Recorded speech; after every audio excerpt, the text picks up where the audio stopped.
Hello, my name is Mrs. Maroney, and I am a first grade teacher here at Rivermill.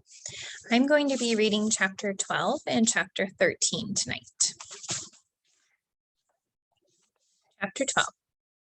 Edward did not have much time to savor the light, for the dog suddenly appeared above him, dark and shaggy, blocking his view. Edward was pulled out of the garbage by his ears, dropped, and then picked up again, this time around the middle, and shaken back and forth with a great deal of ferocity. The little dog growled deep in its throat and then dropped Edward again and looked him in the eye. Edward stared back. "Hey, get out of here, you dog!"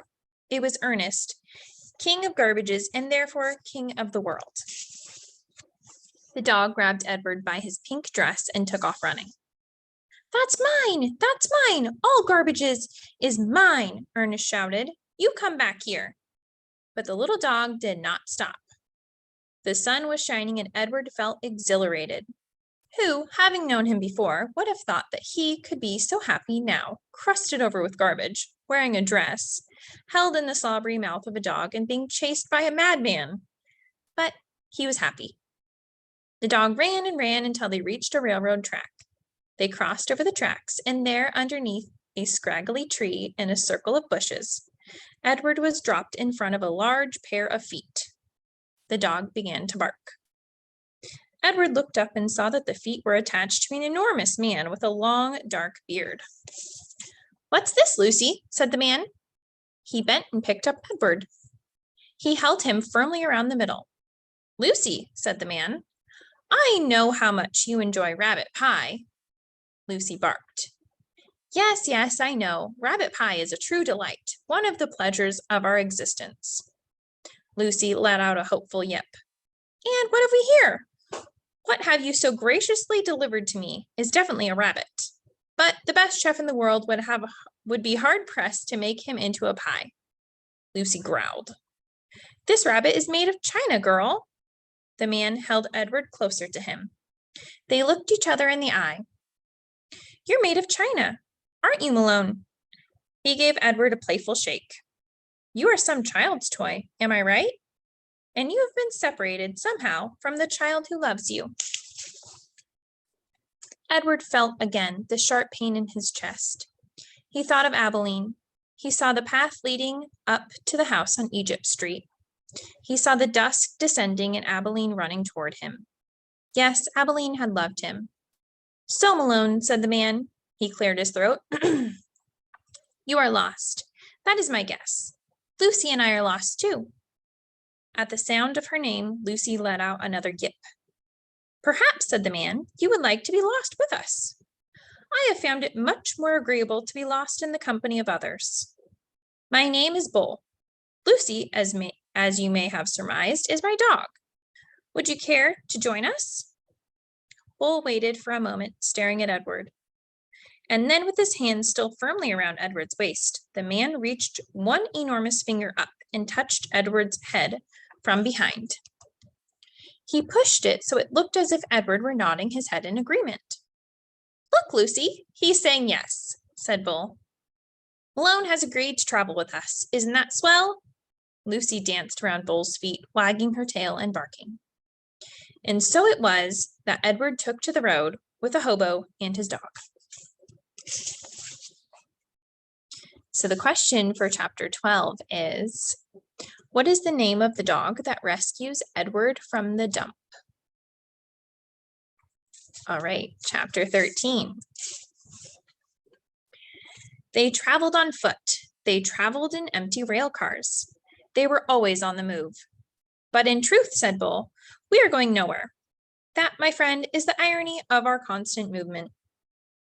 Edward rode in Bull's bedroll, slung over Bull's shoulder with only his head and ears sticking out.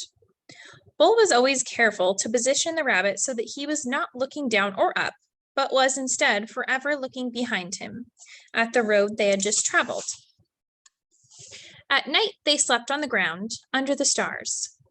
Lucy, after her initial disappointment about Edward being unfit for consumption, took a liking to him and slept curled up beside him. Sometimes she even rested her muzzle on his china stomach.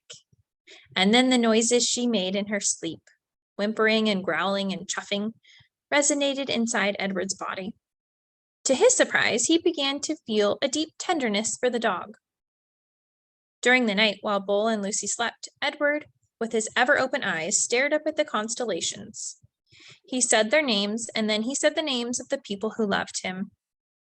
He started with Abilene, and then went to Nellie and Lawrence, and from there to Bull and Lucy, and then again with Abilene, Nellie, Lawrence, Bull, Lucy, Abilene. See, Edward told Pellegrina, I am not like the princess. I know about love. There were times, too, when Bull and Lucy gathered around a campfire with the other tramps. Bull was a good storyteller and an even better singer. Sing for us, Bull, the men shouted. Bull sat with Lucy leaning against his leg, and Edward balanced on his right knee, and he sang from somewhere deep inside himself. Just as Edward could feel Lucy's whimpers and growls resonate through his body at night, he could also feel the deep, sad sound of Bull's songs move through him. Edward loved it when Bull sang. And he was grateful to Bull, too, for sensing that a dress was not the right kind of clothing for Edward. Malone, said Bull one night, it's not my desire to offend you or to comment negatively on your choice of garb, but I'm forced to tell you that you stick out like a sore thumb in that princess dress. And also, again, with no wish to offend you, the dress has seen better days. Nellie's beautiful dress had not fared well at the dump or in its subsequent ramblings with Bull and Lucy.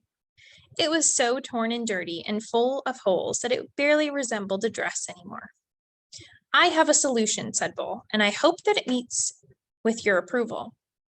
He took his own knit stocking cap and cut a big hole in the top of it and 2 small holes on the side, and then he took off Edward's dress.